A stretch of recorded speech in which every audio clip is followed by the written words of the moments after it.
Aqui é o Judeu Ateu. Aqui é o Estranho. E este não é o Mangá ao Quadrado. Não. Quem já está acostumado com este quadro, já escutou a entrada daquela música lá do Daft Punk e sabe que este é o Revisitando Recomendações. Já tinha quase esquecido o nome do quadro. Essa semana tá um pouco corrida, né? Então a gente resolveu fazer esse quadro aqui mais simples. E também fazem 10 programas desde o último Revisitando Recomendações, então... a gente tem que fazer, senão a gente vai ficar pra trás. A gente vai ficar pra trás. Quem tá entrando agora é Revisitando Recomendações, é o quadro aqui do Mangá ao Quadrado, no qual a gente revista...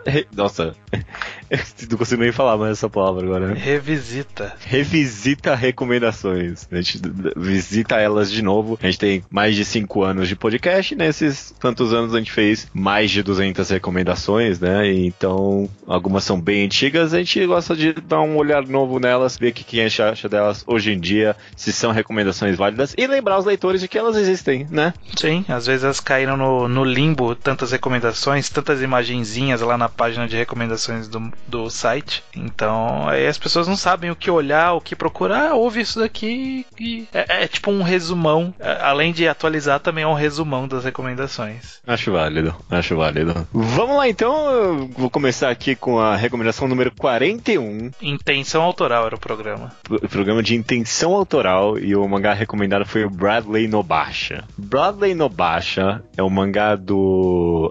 como é que é o nome do autor? Já perdi aqui. É o Hiroaki Samura. O Hiroaki Samura, exatamente. Autor de, hoje em dia, publicado no Brasil, Blade, a Lâmina do Imortal. Na época não estava sendo publicado ainda. Uhum. Publicado no Brasil e recomendado no Mangá ao Quadrado, que é mais importante ainda. Bem mais importante, é claro. Bem por cima, assim, porque a sinopse de Bradley Nobasha é meio que um spoiler já da história, mas é sobre meio que um orfanato de garotas. Quando essas garotas eventualmente são tiradas desse orfanato, coisas ruins podem acontecer com elas. Essa é mais ou menos uma sinopse decente pra Bradley Nobasha, né? A tradução do título é O Cocheiro de Blad Harley, né?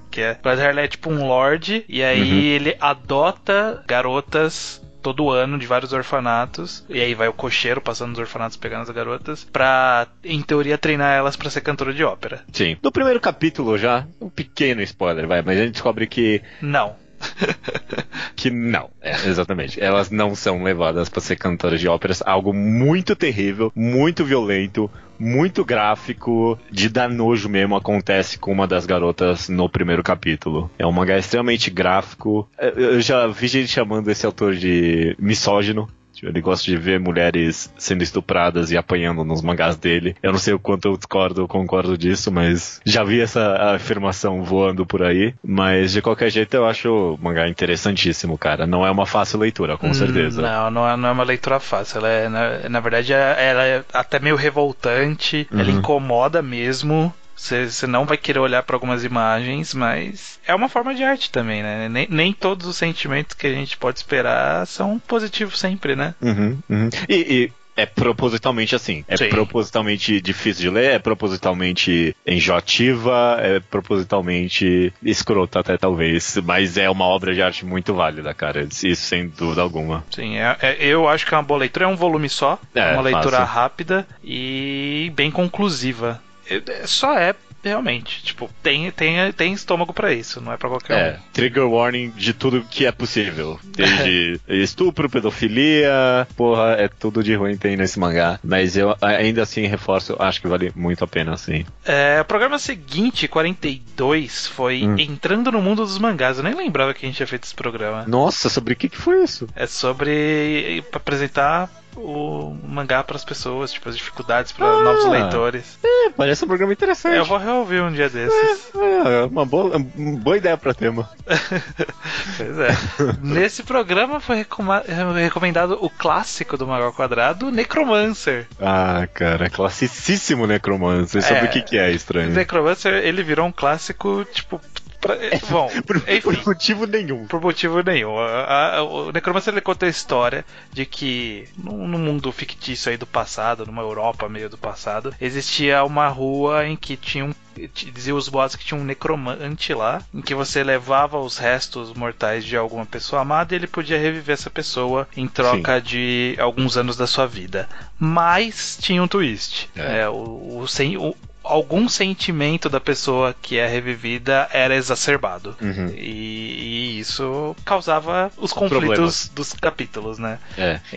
São meio que contos, tipo, da pata do macaco, sabe? Você tem um desejo, mas, né, cuidado com o que você deseja, né? Basicamente isso. Basicamente isso. Então são várias historinhas relativas a isso, né? Pessoas que vão lá e aí ele revive. E aí mais pro último volume, são 4 volumes, ele tem um arco do necromante em si, conta da história dele e tudo mais. Assim, eu lembro que eu recomendei, porque tipo, eu achei aleatório aí, eu achei ele diferente, achei, pô, interessante, alguma coisa que, sei lá, ninguém tá dando atenção. Vamos dar atenção pra esse negócio, né? E eu recomendei por causa disso. E aí as pessoas, por algum motivo, muitos pegaram e foram ler isso. Por algum motivo. De todas as recomendações, as pessoas escolheram essa. O mangá é interessante, ele é bom, blá blá blá blá blá, mas o lore do mangá, no mangá ao quadrado, é muito mais interessante, cara. Sim, é muito mais interessante. Porque você recomendou, eu lembro muito bem, você recomendou falando que, tipo, ninguém conhece esse mangá, queria gente comentando desse mangá, pelo menos alguém, tipo, tá no underground, assim, lá dos mangá updates, uma pequena gema, não muito, você não hypou muito o mangá, sabe? Não. E por causa disso, só porque você falou, tem poucas visualizações ali no mangá updates, hoje em dia, não sei se mudou ou não, mas o mangá ao quadrado virou meio que esse símbolo desse mangá, né? Pois é. E assim, por conta disso, né, muitas pessoas foram ler e aí criou-se um hype em volta, e aí as pessoas foram esperando muita coisa pra ele ser parte do lore. E assim, ele não é excelente. Ele é bom. Eu acho que, tipo, assim, por exemplo, a questão da arte. Ele não é uma arte magnífica. Ele é uma arte que eu diria que é... Na verdade, eu diria que o mangá como um todo, ele é meio que de nicho, por assim dizer. Ele é como se fosse um mangá que tá sendo feito numa revista muito obscura no Japão que ninguém tá dando atenção, sabe? E aí, por ter esse tipo de característica na publicação dele, ele traz características nele. E aí, tipo, o artista provavelmente não deve ter muitos assistentes, então a arte ele faz tudo, e aí ele faz bem simplista, e aí ele tem, ela no caso, né, uma autora, e aí ela tem traços bem definidos, quase caricatos, pra poder ser mais fácil de desenhar, enfim. Mas eu gosto bastante da arte desse mangá, viu? Sim, é uma arte que é bem funcional e diferente, né? Ela não é completamente única, tipo, que nem, sei lá, Taiyo Matsumoto, ou Daisuke Igarashi, alguém assim, não é extremamente única, mas tem uma vibe bem própria no final das contas. O uso de sombras fortes, sabe? Esse tipo de coisa. Lembra bastante aquele cara que a gente fez uma mangagrafia do Voynich Hotel. Do Manseiman, isso. Eles têm uma pegada meio que similar. Eu acho que talvez por motivos similares, né? Talvez seja até um movimento do... Não é nem underground, não chega a ser, tipo... Não. É tipo sub-mainstream, sabe? Tipo sub-mainstream. Ele não tá numa revista de nicho, sabe? Tipo, é o Mangás Erotic Zef. Não, é Shonen Sirius, sabe? Tipo, é uma revista shonen de uma editora pequena, é só isso. Queria ser mainstream, mas não é. É bom, cara, é um bom mangá. Eu acho que vale a pena a leitura com 1000 asteriscos do lado, mas é uma boa leitura. E aí fica até a dica do lore do mangá ao quadrado, quando vier o enquadrado de Necromancer, o podcast está acabando. Sim. Fiquem de olho, porque a gente já decidiu que é um dos últimos programas. Beleza. Próximo programa aqui é o Mangá ao Quadrado de número 43, Violência. O mangá que foi recomendado é o Majo, ou tradução foi Witches, Bruxas, do Daisuke Igarashi, um autor favoritinho meu que a gente nunca deu muita atenção aqui no Mangá ao Quadrado. Meia boa parte porque não tem muitas obras traduzidas dele online, né? Tem várias publicadas nos Estados Unidos. Mas Majo basicamente um compilado de one-shots que conta histórias fantasiosas de bruxas pelo mundo. E aí, tipo, é meio que como várias culturas enxergam as bruxas, né? Como cada cultura pelo mundo tem a sua visão do que é uma bruxa e sempre tem uma fantasia por volta disso. Roteiricamente, não é super interessante. São pequenas histórias, tem algo de valioso ali, mas a arte dele é tão única, tão diferente, parece fugir tanto de referências que eu acho uma super leitura. Sim. O Daisuke Igarashi, ele é um desses autores que, assim, pelo desenho você reconhece quem é a pessoa, quase sem dúvidas, assim. Eu diria que pra quem nunca viu a arte dele e de repente viu o Taiyo Matsumoto, É como se fosse o Taiyo Matsumoto sem tremer e finalizando, e tipo, fazendo mais sombreamentos. E é bem diferente, sabe? Não é japonês clássico que o Tezuka implementou muitos anos atrás, sabe? É algo específico, talvez mais voltado para um europeu, até, mas não é nem europeu. É dele. É dele. Tipo, o Taiyo Matsumoto, por exemplo, eu vejo influência europeia na arte dele. Agora, o Daisuke Igarashi, eu não sei de onde vem isso, cara. Lembrar, talvez, porque, tipo, o traço dele é tão fino e orgânico, é muito diferente, cara. É muito diferente. Eu gosto muito, e a história é uma boa leitura de qualquer jeito, sabe? Sim, mesmo esquecendo a arte, eu acho que uma visão bem única e diferente. Não esquecendo a arte justamente porque também ele tem quadros excelentes e tem muitas imagens muito boas, às vezes um quadrinho pequenininho que ninguém daria muita atenção, tá cheio de detalhe lá, tipo, tem imagens muito legais, visualmente é muito interessante e é um autor que vale a pena conhecer, né? Vale a pena ficar de olho nele. A gente vislumbra a ideia de fazer uma mangagrafia dele há muito tempo. Só que a gente sempre barra no fato de não ter muitas traduções. Aí não vale a pena a gente falar, esse aqui não tem tradução. Aí, esse aqui também não, e esse aqui também não, e esse aqui também não, e esse aqui é o Witches, sabe? É isso que vai acontecer. Um dia vai acontecer, eu tenho certeza. Tomara que ele caia nos gostos de Scanlators e aí as pessoas façam mais coisas dele pra gente poder falar. No programa 44, Japão com o Fábio Sakuda, como convidado, o Fábio Sakuda fez a recomendação. Ele recomendou Kimba, o Leão Branco. Sim! Kimba, o Leão Branco, na época estava saindo no Brasil, e aí desde então, obviamente, já concluiu, são só 3 volumes, saiu pela New Pop, que o Sakuda trabalhava, né, então acabou sendo, né, uma recomendação bem oportuna dele. O mangá do Tezuka, né, lá de 1950, ele é aquela história que dizem que Rei Leão teria plagiado, mas não tem nada a ver. Não muito. Ele conta a história de um leão, assim, o primeiro capítulo é um leão que é um leão branco fodão lá na África, que, tipo, a galera tá tentando pegar há muito tempo e não consegue. E aí, usando de artimanhas, eles conseguem capturar e matar esse leão, só que aí, e capturam a leoa, esposa, que está grávida de um leãozinho. E aí, enquanto eles estão sendo levados para um circo, o leãozinho nasce, e aí ele, tipo, tem um naufrágio no navio e o leãozinho sobrevive e ele vai pra África pra se tornar o rei igual o pai dele foi. Caraca, não tem nada a ver com o Rei Leão mesmo. Não em tem. termos de história. Não tem. Porque eu sempre vejo umas imagens que muita gente provavelmente vai compartilhar essa sensação. Eu não li Rei Leão. Rei Leão não, eu não li Kimba ainda, mas eu já vi várias imagens.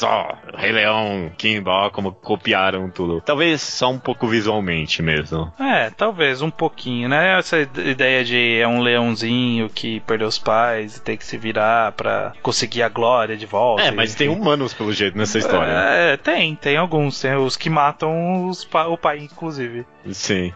Eu li um volume só. Eu tenho todos aqui, mas o primeiro volume tá meio mal traduzido pela New Pop, aí eu fiquei meio... não empolguei pra ver os outros. Mas não é um volume, não. É uma história... que assim, é um produto de seu tempo, né? Sim. Nos anos 50, o Tezuka tava inventando ainda fazer quadrinhos no Japão. E é legal porque você vê que ele tem aquela característica que ficou bem marcante dele, de ter quadrinhos bem quase cinematográficos, né? Ângulos cinematográficos, ação, movimentação. É bem interessante. Ao mesmo tempo você vê que ele não tem alguns refinamentos, por exemplo, tipo, quando morre o pai. É puta cena importante, deveria ser. E aí, tipo, é um quadrinho muito pequeno. É um quadro muito pequeno num canto de uma página, tipo, ele recebendo um monte de flechadas, e aí na página seguinte, ele está morto. E, tipo, é um quadrinho pequeno no canto de alguém falando, ele morreu, beleza. Então, tipo, caralho, mano, ele era o pai do... né? Enfim. Não é dos melhores do Tezuka, pelo jeito Kimba, não. Por exemplo, é começo de carreira, né? Então, é bem diferente. Mas, não, é aquela coisa, tem o seu valor histórico. Por conta disso, sempre é relevante ler, se a pessoa quiser ir atrás do valor histórico, né? Se você não tiver atrás do valor histórico, não vai ser, tipo, das melhores histórias que você vai encontrar, né? Tipo, os roteiros mais novos, inovadores, a quadrinização mais perfeita, não vai encontrar. É um produto ultrapassado. Mas... vale a pena pelo menos dar uma folhada pra, tipo, ver essa história dos mangás e de onde surgiu tudo. Exato. Ok, beleza. Próximo podcast aqui é o Mangá ao Quadrado número 45, Mangás Ruins. Um podcast muito importante na história do Mangá ao Quadrado, se você me perguntar, viu? Sim. E a recomendação foi de Pokémon Adventures. Olha só. Ou Pokémon Special. Eu nunca consegui chegar a uma conclusão de qual é o nome que usa. No Brasil não tá usando nenhum dos dois, é só Pokémon. Pokémon, só Pokémon Red, Green, Blue, Pokémon Yellow, Pokémon Black e White. Exatamente. Inclusive, foi a recomendação do ouvinte, né? Justamente que nem você falou, né? Seguindo a tendência aqui do mercado, pegaram uma recomendação nossa e jogaram aqui pra ser publicada. Pokémon Adventure só saindo como Pokémon aqui hoje em dia, né? Isso. Do que conta Pokémon Special? Você chegou a ler algum, Judeu? Não, mesmo na época da recomendação eu tinha lido tudo já. Não tudo, eu li a primeira e a segunda temporada. O Pokémon Red, Green, Blue e o Yellow. E o Yellow eu li inteiro. É Pokémon, cara, só que o Chan dessa história aqui é diferente do anime, que a maioria das pessoas viram com o Ash e tal, que tinha um formato muito episódico, né, em que cada episódio era fechado e nada ligava muita coisa a outra, além, sei lá, de que ele tá coletando insígnias. Pokémon Adventures, de fato, conta uma história. A gente acompanha o Red e é uma história sequencial em que uma coisa leva a outra. Ele luta contra organizações, conhece pessoas, tem ginásios, tem tudo. E um tchan que muitas pessoas veem nesse mangá que ele é mais violento. Tem uma página que tem um Arbok cortado no meio, mas é meio que só isso, não tem muito mais violência. Não. Um tchan que ele tem que eu acho relevante é que, como ele surgiu antes do anime, ele tem conceitos diferentes do anime. Tipo, ele se baseia no jogo e, então, por exemplo, a Pokébola é transparente. Sim. Os Pokémons não falam o nome deles como som também, né? Sim. Então não dá a entender isso, pelo menos. Eu gosto, cara. Eu gosto bastante de Pokémon. Não gosto bastante. Eu gosto de Pokémon Adventures. Falam que a terceira temporada, né? A terceira fase, que é a do Gold e Silver, é a melhor. Eu não cheguei a ler. Eu li só a primeira e a segunda. Ok. Eu li só a primeira, não li a segunda. É um bom shonen, Ele tipo, essas partes são antigas, né? Porque, tipo, faz muitos anos que tá saindo. Então, sei lá, o primeiro disso deve ser, aqui, 97. Começou em 97. É a primeira parte. E como tá saindo no Brasil, se você quiser ir atrás pra ir ver, só vai com a mente que começou em 97. Cara. Quando saiu aqui no Brasil, eu comprei, reli, é um pouquinho pior do que eu lembrava. Acho que, tipo, como eu tinha memória do anime só de eu ler alguma coisa diferente, com uma história contínua e mais ou menos interessante, eu fiquei tão empolgado que eu não notei os defeitos. Mas quando eu reli, é cheio de probleminha esse mangá, cara. É cheio de probleminha, assim. Mas pode ter uma visão diferente dessa ideia, né, desse produto. Eu acho uma boa leitura, assim. Beleza. Vamos pro próximo, então. O mangá ao quadrado 46, Character Driven versus Plot Driven. A nossa recomendação foi Genkaku Picasso. Sim. Genkaku Picasso é o mangá do Furuya, né? Sim. O Zamaru Furuya. A gente já fez uma mangagrafia dele e falamos de Genkaku Picasso lá também. Basicamente, ele é o Zamaru Furuya quando ele entrou no mainstream, né? Sim. Bom, ouça a mangagrafia quem não conhece ele pra entender o que isso quer dizer. Mas é um mangá que saiu na Jump Square. Basicamente conta a história de um garoto que ele tinha uma amiga e ele gosta de desenhar, então por isso eu tinha o apelido de Picasso. Acontece um acidente bizarro que a namorada dele morre, ele sobrevive e aí tipo ele ganha poderes. Ele vê um anjinho da namorada dele, da amiga dele. Sim. E ele ganha poderes que tipo ele consegue transformar em desenho o que uma pessoa tá sentindo. Tipo, os sentimentos da pessoa, as angústias, ele desenha e aí ele consegue entrar nesse desenho e interagir com as angústias da pessoa pra ajudar ela a resolver os próprios problemas. Nesses desenhos é que o Furuya usa todo o seu surrealismo pra poder representar os sentimentos, tipo, trazer todo o significado para as coisas que acontecem e tal. A gente até chamou na magagrafia de que, tipo, era o Zamaru Furuya for Dummies, que, tipo, todos os simbolismos que ele coloca, ele explica lá, então, tipo, é uma aula de vamos aprender simbolismo? Ó, todo esse desenho surreal pode representar isso tudo aqui, sabe? Eu não lembrava disso não, mas é exatamente isso, sim, cara. O Zamaru Furuya for Dummies, né, esse autor super underground, publicando uma revista shonen shonen bem mainstream. Eu acho conceitualmente genial. Na execução ele falha em algumas partes, né? Mas só essa, sei lá, só essa ideia, tipo, de um cara conseguir desenhar o sentimento das pessoas em forma de simbolismo. E aí cada capítulo é tipo meio um trabalho detetivesco pra descobrir o que aquilo significa. Eu acho uma ideia genial. Sim, eu gosto também. Ele não é 10 de 10, mas ele é uma história divertida. Ela é curta também, 3 voluminhos. E eu gosto do final também. Eu acho que ele fecha muito bem a história, traz algumas coisas a mais do que esse simbolismo for dummies. Então eu acho que é válido por conta disso. O final é a melhor parte da história. Eu até tô disposto a fazer essa afirmação aqui. Eu gosto muito do final desse mangá, sim. Beleza. Próximo podcast é o podcast número 47, resenhas e críticas. E o mangá que foi recomendado foi o All-Rounder Meguro, cara. Porra, eu gosto tanto desse mangá, a gente comenta tão pouco dele, mas All-Rounder Meguro, ele é do Hiroki Endo, mesmo autor de Eden, It's an Endless World. Mangá que depois seria recomendado aqui também. E é basicamente a história de um garoto. É um mangá de esporte e conta a história de um garoto subindo. Não na carreira, mas é um garoto que entra no esporte de artes marciais mistas. O MMA, o famoso MMA.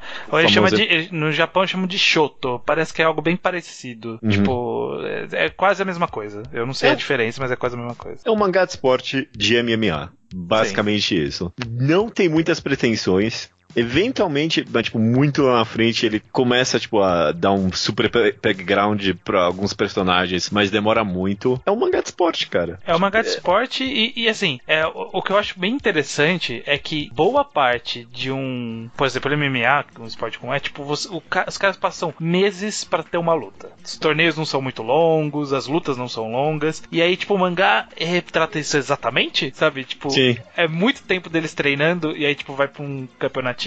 Aí, tipo, tem 10 capítulos ali de luta de um monte de gente. E aí, beleza, acabou o campeonato, mas 20 capítulos de treino. Tá? Exato. Treinos e interação, né? O que eu acho que também é uma das partes mais legais do mangá. Sim, todos ótimos personagens. Agora que eu tô super aprofundado em Eden, eu digo que uma das maiores qualidades de Eden é a capacidade do autor de dar profundidade pra literalmente qualquer filha da puta que ele coloca na história. Tipo, qualquer personagem que ele enfia nessa porra dessa história, ele consegue dar profundidade rápido, sabe? Tipo, e eficientemente. E All-Rounder Meguro, que é uma obra que veio depois até de Eden, tem disso também, cara. Qualquer cara que ele vai lutar, ele tem um background, tem uma história interessante. E mesmo que quando não tem, tipo, só em expressões, só em, tipo, em pequenas conversas, você vê que todo mundo tem uma história ali. Sim, pois é. Até, tipo, uns personagens muito aleatórios, né? Tipo, uma menina random que aparece em um momento específico pra lutar com uma outra personagem e, tipo, tem uma história dessa menina. Sim. É bom, cara. É bom. Mano, é muito bom. Eu acrescentaria também que é um dos poucos mangás que representam o corpo feminino do jeito que deveria ser no Japão. Tipo, não tem umas gostosonas, sabe? Tipo, é tudo magrinha, a maioria das mulheres são tudo magrinha, tem vários biotipos, menina alta, menina baixa, mais gordinha, mais magrinha, então é uma boa representatividade aí. É muito bom nisso, cara. No geral, eu acho que só também é tipo, o que eu ia comentar agora? Ele é muito realista também no aspecto, tipo, da carreira de MMA.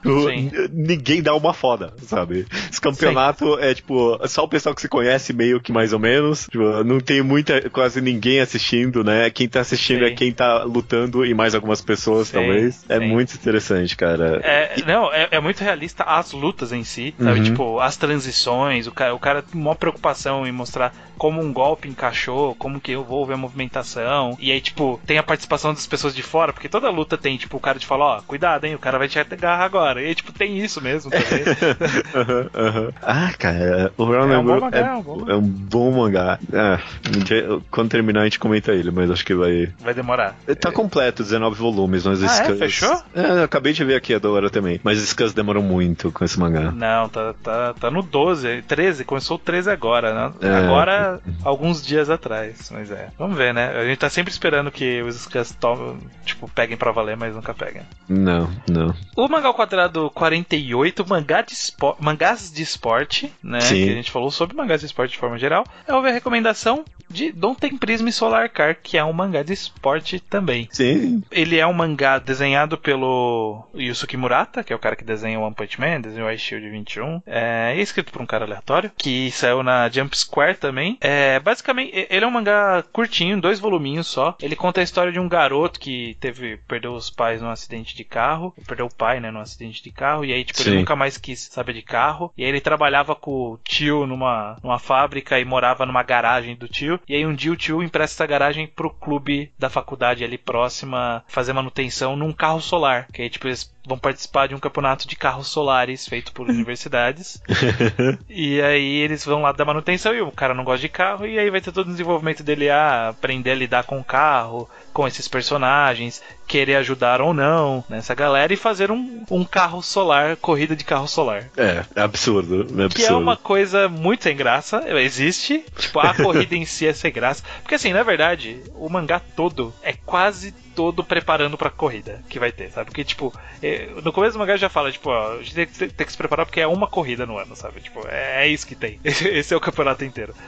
E aí é um mangá disso, tipo, deles se preparando, aí tem um pouquinho de desenvolvimento de personagem, tem um pouquinho de explicação de como funciona carros solares e tudo mais. Então é um mangá bem, tipo, não é nada demais também de excepcional, mas é um mangá que eu acho divertidinho de ler. Divertidinho. O artista é o mesmo de Ice Shield 21, né? Sim, exato. É interessante. Eu não cheguei a ler. Esse eu tô em dívida também. Nunca foi prioridade pra mim do Tempest Solar Car.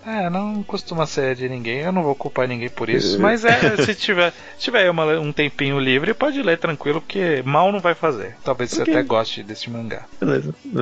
Próximo mangá quadrado número 49, um favoritinho nosso aqui, programa, o Neuro, Saga de Hao. Sim, é um bom podcast, um bom mangá quadrado. Que achei a recomendação, foi minha nesse programa de Centauros Warriors. Preocupações de Centauros, Centauro no Nayami. Esse mangá, cara, a premissa dele é que a gente vai acompanhar a história de uma, meio que slice of life, de uma Centauro que vive em uma sociedade em que não existem humanos. Todo mundo é criaturas mitológicas, por assim dizer. Então tem centauros, tem demônios, mas não demônios com poderes, são só, tipo, pessoas com chifres. E asinha e rabo. Asinha e rabo. Tem pessoas cobra, tem sereias. Tem anjo, mas de novo, não é anjo com poder, é só, tipo, biologicamente anjo. Tem asas e tem o cabelo.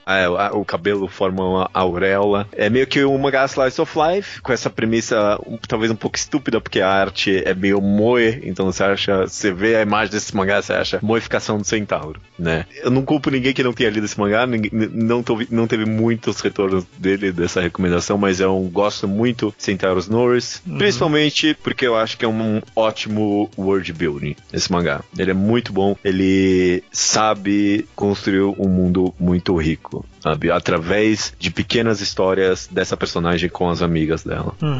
É isso, é simples. Eu li um volume pra essa revisitando recomendação. Eu já tinha lido um capítulo, e aí eu li um volume inteiro dessa vez. E assim, eu diria que a parte Slice of Life, ela beira o tolo. Mas a parte do mundo, tipo, é interessante. E tipo, ele joga do nada uma informação mó relevante do mundo. E você fala, caraca, eu quero ver isso daí. E aí, tipo, esquece. Sabe, tipo, no primeiro capítulo. Primeiro, acho que é no segundo, na verdade. Que elas estão fazendo uma caminhada lá pro colégio, tipo, uma corrida maratona. E aí uma menina tá meio cansada. Aí a Centauro fala, monta em mim. Ela falou, não quero ser acusada de racismo. E aí, tipo, tem uma página falando que em algum momento do passado os centauros foram escravos em alguns países na guerra. E aí mostra a imagem de um centauro todo amarrado, assim, com alguém montando nele. Eu falei, caralho, eu quero muito ler esse mangá. Exatamente isso. Ou quando aparecem as cobras, e aí, tipo, eles são meio que um povo que eles têm um preconceito, que é um povo meio distante. Eles moram na Antártida, e tipo, aí fala assim, os serpentes da Antártica, aí alguém fala, as serpentes, eles falam, não, eles gostam de ser chamados de antárticos, sabe? Sim, então, sim. São detalhes que você fala assim, olha, Essa é a parte interessante. Era essa parte que eu quero ver. Aí a parte do Slice of Life é muito tolinho, sabe? Muito qualquer coisinha. Principalmente tem um núcleo da prima da nossa personagem principal, que é super criança. E de vez em quando ele corta pra esse núcleo, eu odeio. É um Slice of Life muito bobo mesmo. Mas, tipo, tem uma página que é super detalhada, mostrando como é que a Centauro coloca a calça. Tipo, eu acho super fascinante, sabe? Tipo, a mitologia por trás desse mundo. Inclusive, uma coisa que eu acho super interessante, você comentou aí que surge essa pessoa cobra na sociedade, é que um dos aspectos interessantes do mundo é que foi erradicado, entre aspas, o racismo. Tipo, é extremamente contra a lei você, tipo, discriminar de qualquer forma, qualquer coisa. Sei lá, todas as lojas têm que ser acessíveis pra todo tipo possível de criatura naquele mundo, sabe? Aí quando a cobra entra numa loja ali que não tá acostumada com ela, tipo, o dono fica meio que entrando em pânico, achando que vão, tipo, prender ele, alguma coisa. É super fascinante, cara, o mundo que construíram. Algumas partes é meio boba mesmo, é meio tolo, assim. Mas eu acho que vale a pena a leitura. Pois é, eu achei interessante. Talvez eu leia mais no futuro, eu não vou prometer nada. Talvez eu leia mais no futuro porque eu sei que tem mais coisas legais mais pra frente, pelo que dizem. Mas se desse pra pular as partes bobas e ler só essas partes de criação de mundo, eu ficaria muito mais feliz. Mas faz parte da construção da história que o cara quis fazer. Eu concordo. Bom, enfim, vamos pro último programa que a gente vai falar aqui neste Revisitando. E ele é o 50, que foi comemorativo, né? O Judeu Ateu versus Estranho, que a gente fez uma recomendação diferente. A gente recomendou 6 obras que a categoria era: a gente não recomendaria normalmente no Mangá ao Quadrado, normalmente por ser muito longa ou até por ser meio óbvia, a gente não recomendaria, e aí a gente resolveu recomendar aqui. Correto. Rapidamente, os 6, e aí a gente pode citar rapidamente também sobre cada um, são Slandunk, 20th Century Boys, Gun, Fullmetal Alchemist, Hikaru no Go e Oyasumi Pum Pum. Você não tinha lido Gun na época, eu acho? Não tinha lido Gun. Você confiou em mim, né? Confiei. E aí? O Gun é bom. Eu não sei se entraria nessa minha primeira leva. Talvez eu entrasse na segunda, que a gente fez no 100 de recomendações não recomendáveis. Sim. É bom. Vamos um por um, rapidão? Slandunk é mangá de basquete do Takehiko Inoue. Tá saindo no Brasil uma nova edição, né, neste momento. Sim. Esse programa, então a pessoa pode ir atrás pra comprar. Basicamente conta a história do Hanamichi Sakuragi, que é o protagonista, que é um valentão que acaba entrando pro time de basquete pra impressionar uma moça, e aí a gente vai ter um mangá de esporte. Basicamente é isso, é um mangá de esporte, só que ele apenas é o mangá de esporte. Da história. Né? Tipo, definitivamente ainda, por hora, vai ser discutível no futuro, talvez, mas por hora ele é tipo o mangá definitivo de esporte, que quase todo mundo concorda que é um dos melhores mangás já feitos, ever. Assim. Sim. Tipo, realmente, demorou no mínimo umas 2 décadas pra alguém chegar e falar: talvez isso aqui possa competir, talvez, sabe? Então, eu realmente, Slam Dunk é muito bom. Tem os primeiros volumes sofríveis, na minha opinião. Eu não diria sofríveis, eu acho que, tipo, não são geniais, né? Não são, tipo... Eu diria sofríveis. Especialmente... Não, porque eu tô lendo. Eu tô lendo também. Eu não achei sofrível. Eu achei só que, tipo, eu fico empolgado querendo que venha logo as coisas que eu gosto. Mas, tipo, não é ruim. É uma construção gradual e bem feita, eu acho. Tipo, perde-se muito tempo no começo construindo o personagem do Hanamichi Sakuragi e, tipo, paga-se depois. Então ou mesmo o Rukawa, até um pouquinho do Akagi. Então eu acho que tipo, não é o auge o começo. Não é o auge. Não é nem de longe a genialidade que vai ser depois. Mas, como base pra genialidade que vem depois, é bem funcional, eu acho. Ok, eu posso concordar com isso. Mas interessante mesmo sei lá, segunda metade do mangá pra frente. Sim. Que ele, tipo, aperfeiçoa a arte dele, e a quadrinização, e o carisma dos personagens, e tudo ao máximo. Sim. Ao máximo. Tipo, é a coisa mais empolgante do mundo ler esse mangá. Sim, é muito empolgante. 20th Century Boys. 20th Uhum. Century Boys é um favoritinho meu. Sim. Resumidamente, protagonista, ele, quando criança, ele escreveu um livro de profecias, desenhou um símbolo, e aí com os amigos ele brincava que ia salvar o mundo, e aí depois de adulto, alguém está usando esse símbolo e os planos dele como criança para de fato dominar o mundo, de alguma forma. Exato. Essa é a premissa. E aí só eles só ele e os amigos dele sabem o que tá acontecendo pra poder impedir. Apesar de ninguém saber quem é essa pessoa ainda. Exato. O amigo, o famoso amigo. O famoso amigo. Cara, eu vou falar a verdade que eu tenho zero, tipo, pretensões pra falar alguma coisa de Ten Century Boys. Faz tanto tempo que eu li, eu não reli nada. Eu não releio há muito tempo. Há muito tempo. Eu tô pra comprar os últimos volumes que estão faltando aqui pra eu fechar minha coleção do que saiu no Brasil, pra eu poder começar a reler do zero. Eu li, acho que 2 volumes na época que começou a sair. Aí eu falei, vou esperar acumular porque tava meio caro o preço de banca. Eu não queria pagar o preço de banca, ia pegar tudo no Flash Comics. Aí eu parei de comprar e parei no 2. E tipo, é tudo que eu li. E assim, eu não vou afirmar muitas coisas. Eu lembro do sentimento. E eu lembro do sentimento que eu gostei muito quando eu li Ten Century Boys. Foi uma das minhas primeiras leituras, talvez seja memória afetiva. Sim, minha também. Existem partes que pessoas vão reclamar, principalmente do final. Muita gente reclama do final. Eu sei quais são as partes que eu faço.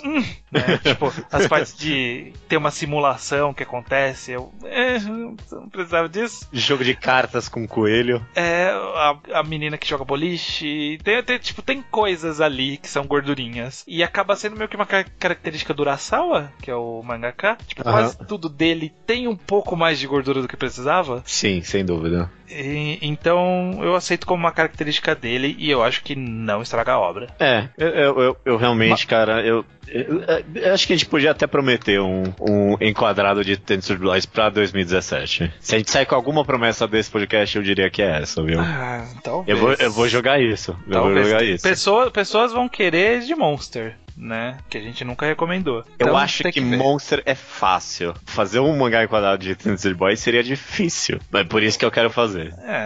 Vamos ver, vamos avaliar. Eu joguei aqui a ideia. Mas eu, mesma coisa que você, tenho uma memória afetiva. Lembro do que eu senti na época, senti que é bom. Em algum momento, durante os anos, alguém me falou que é ruim. E aí eu acreditei na pessoa. E hoje em dia eu acho ruim. Mas talvez seja muito bom. Eu não tenho a mínima ideia mais. Muito tempo. Precisamos rever pra poder validar. Próxima recomendação aqui é o Gun. A gente já comentou rapidinho aí, mas basicamente a premissa a gente acompanha o mundo cyberpunk. É um mangá bem cyberpunk mesmo, que a gente acompanha um cara que escavou do lixão o rosto, somente a cabeça de uma androide muito bonita que ele queria como filha e dá partes do corpo pra ela. E aí entra em milhares de aventuras bem distópicas nesse mundo com essa garota que é a Gali. Em inglês é Alita, que eles traduziram, do Battle Angel Alita, mas é Gali o original. O original é Gali. Eu gosto muito de Gun, pra mim é uma obra-prima do cyberpunk. Eu acho a personagem principal muito boa, gosto muito dela. Acho que ela tem muitas camadas e muito carisma. E, no geral, sempre que eu releio esse mangá, eu saio feliz de ter lido uma história boa assim. Algumas pessoas, assim como Ten Century Boys, reclamam do final. Eu acho um bom final, conclui bem o que precisava concluir ali. Sim, eu acho que uma das partes mais interessantes é acompanhar justamente a Gali e também a construção do mundo como um todo. Sim. Ele não tem, tipo, grandes viradas ou grandes pontos de roteiro que você fala, nossa, olha só como o cara inovou pra caralho aqui. Não. Mas eu acho que existe algo de prazeroso na narrativa dele, a forma como ele pula alguns grandes trechos de história e vai pra parte que interessa, sabe? Tipo, sim. E aí ela sumiu por tanto tempo e agora ela tá aqui, ó, sabe? Tipo, e aí ela sumiu por tanto tempo e agora ela tem um namorado, sabe? Esse tipo de coisa. Eu nunca parei pra pensar nisso, mas de fato é um mangá que não enrola. Ele não enrola. Ele vai pra onde ele quer, ele vai. Realmente, eu nunca parei pra pensar, mas essa é uma das grandes características de Gun. Tipo, vai pro ponto que interessa, vamos lá, mostrar a batalha que tem que mostrar, mostra o que tem que mostrar aqui, vamos lá, aconteceu isso, vamos lá, próximo. É bom nesse aspecto, assim. Mas beleza. Ok. Próxima recomendação foi Fullmetal Alchemist. Sim. Um clássico dos shonens de batalha. Eu imagino que boa parte das pessoas conhece, ou menos ouviu falar, sobre a história de Edward Elric e Alphonse Elric. Sim. Dois alquimistas que fizeram uma cagadinha quando crianças. O Alphonse perdeu o corpo inteiro, e aí virou uma armadura. E o Edward perdeu um braço e uma perna, e aí por isso ele é o Fullmetal Alchemist. E aí, basicamente a história vai rodar num mundo em que as pessoas são alquimistas, conseguem transmutar tudo, né? Tipo, elementos químicos e em outras coisas. O poder da alquimia desse mangá é que as pessoas conseguem transmutar a matéria. Tipo, não conseguem criar a matéria nem nada. Então, sei lá, tem um pedaço de pedra no chão, eles conseguem fazer uma mão surgir dessa terra, só, tipo, mudando aquela matéria especificamente. E é um mangá que ele tem uma grande trama que é basicamente o mangá todo. Sim. Tipo, ele tem uma grande trama do mangá inteiro e aí tem vários arcos envolvendo essa trama grande, né? Porque tem vários jogadores, né, na jogada. Então tem muitos personagens que quem lê o mangá considera icônicos. Então tem o próprio Ed, ele é bem icônico. Tem o Scar, tem o Mustang, tem o Bradley, tem o Armstrong. Enfim, tem muita gente que é interessante, vários personagens legais. Talvez essa seja uma das grandes características positivas do Fullmetal Alchemist. Bons tipo, personagens. Ele tem um elenco de personagens assim, excelente. Até uns caras meio aleatórios que aparecem muito pouco. E aí, tipo, são personagens que você fala, é reconhecível. Você olha pra cara dele, você lembra quem que é aquele personagem na história. A autora é muito boa também não esquecer desses personagens. Quando ela introduz um personagem, ela, tipo, tenta fechar o máximo possível sem largar ninguém de lado, sabe? Tipo, não tem personagem esquecível nesse mangá, sabe? Até o final. Se bem que uma coisa que você falou, e eu acho que esse pra mim é o maior ponto positivo de Fullmetal Alchemist, é o grande arco. Esse mangá, principalmente eu relendo agora, fica bem claro que a autora sabia desde o começo o que ela queria fazer e ela foi lá e fez. Sim. Simples assim. Essa talvez seja uma das melhores formas de se fazer uma história, né? Você saber de onde você tá vindo, pra onde você tá indo desde o começo, porque é o que torna gostoso de ler, porque você vê o senso de continuidade muito diretamente e parece que nada poderia ser tirado, sabe? Tipo, vou tirar esse capítulo aqui, vou tirar esse arco aqui. Não. Do começo ao fim, você entende a justificativa pra existir tudo ali. Correto, cara. O que é muito raro em Battle Shonen, a gente sabe. Muito raro. Alguém começa uma história sabendo pra onde ela vai. Exato. E aí, talvez tenha até revolucionado um pouco a forma como se faz quadrinhos no Japão. Não, provavelmente porque ninguém se inspirou muito nisso depois pra fazer igual. Alguns, sim, mas não muita gente, não. Muita gente, não. Por isso que até hoje ele é uma referência, porque, tipo, ninguém tá conseguindo fazer exatamente o que foi feito em Fullmetal Alchemist. Sem dúvida alguma. Próxima recomendação aqui é Hikaru no Go. Hikaru no Go, mangá de esporte também. Esporte de tabuleiro, no caso. Go, né, pra quem não sabe, é tipo um Resta 1 japonês, vamos dizer assim. Não tem nada a ver com isso, mas é um jogo de tabuleiro japonês. Extremamente... É totalmente o inverso do Resta 1, né? Você vai colocando peça em vez de tirar. Exato. Mas é tipo, jogo de estratégia tabuleiro japonês extremamente sofisticado. A gente acompanha o Hikaru, que um dia, quando foi no sótão do avô dele, viu um tabuleiro de Go. Quando ele tocou nesse tabuleiro, ele foi encarnado pelo espírito do maior jogador de Go da história de todos os tempos. E a história vai ser isso, basicamente.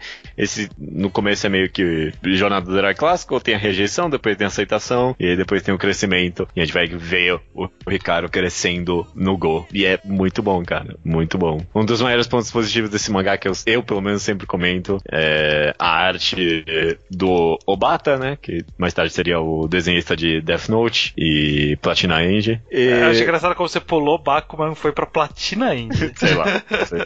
Não sei o que a criançada conhece hoje em dia. Mas eu gosto muito o quão ele faz o personagem crescer durante o mangá. Então tem tipo... Visualmente, né? Visualmente. Eu não conheço nenhum mangá que faz isso tão bem. Tipo, 23 volumes, ele começo e ele final é completamente diferente e você não vê mudando, porque ele faz muito gradualmente.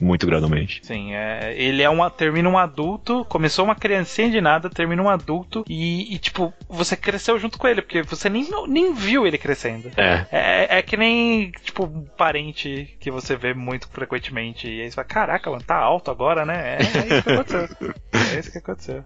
Eu acrescento também a característica que a gente atribuiu ao Fullmetal Alchemist aqui em Hikaru Go, também acontece de ter um elenco, só que aqui é mais de apoio, né? O elenco principal, o personagem principal é o Hikaru. Sim. O Akira é o maior rival, então, tipo, o segundo personagem principal, junto com o Sai, que é o auxiliar. E aí, tipo, todos os outros são bem de apoio. Mas ainda assim são interessantes. Sabe? Tipo, todo mundo ali tem uma história por trás, todo mundo ali tem uma personalidade bem definida. Até você contou recentemente uma história no podcast de que, tipo, teve um personagem que ganhou uma votação de popularidade, aí, tipo, ele ganhou um arco de histórias do nada. Sim. E, tipo, foi um dos melhores arcos do Hikaru no jogo. Isso é muito interessante. Era tipo uma pesquisa de popularidade e que um personagem secundaríssimo, que nem aparecia mais na história direito, ganhou o primeiro lugar. A autora montou a página de popularidade toda, tipo, o que esse cara tá fazendo aqui? Como assim? E aí ela fez, tipo, um volume inteiro praticamente contando a história desse cara, que foi de fato uma das melhores partes do mangá. Então, é cheio de coisa interessante, Ricardo no Go. Pra mim, continua um excelente mangá ainda. Sim, sem dúvida, é um bom mangá. Saiu inteiro no Brasil também, as pessoas podem comprar. Todos os que a gente comentou aqui saíram no Brasil, exceto desse programa 50, exceto este último, que é o Oyasumi Pum Pum. Quem sabe um dia. Não sei se um dia ou não. Mas o Oyasumi Pum Pum, ele é um mangá do Inio Asano. Sim. Asano, na verdade. Que conta a história do Pum Pum, que é um personagem inicialmente uma criança ali, pré-adolescente. Na verdade é criança mesmo, começa bem criancinha, depois fica adolescente. Sim. Que ele é representado na forma de como se fosse um pássaro, um pinguinzinho ali. Sim. Bem caricato, mas num mundo bem realista. Só ele e a família dele tem essa representação diferente, todos os outros personagens são humanos, né, desenhados corretamente. E aí conta a história do Pum Pum. Tipo, a gente vai acompanhar ele por muitos momentos da vida dele, como acontecimentos ao longo da vida vão moldando a personalidade dele e tornando ele uma coisa que é bem diferente do que a gente viu no começo. Né? Então...